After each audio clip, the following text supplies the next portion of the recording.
Welcome. In this video, I'll show you how to find Pipedrive user ID.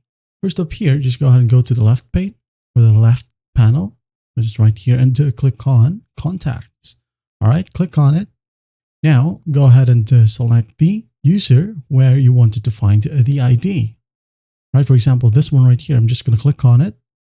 As you can see here at the URL box, you can now be able to see the user ID, which is number 9.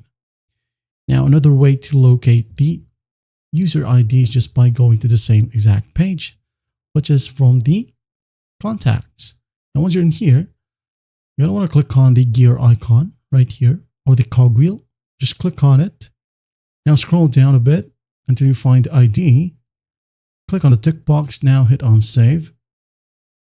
Once done, use this slider right here until you find ID. There we have it. As you can see here, we have ID number 1 up to 9.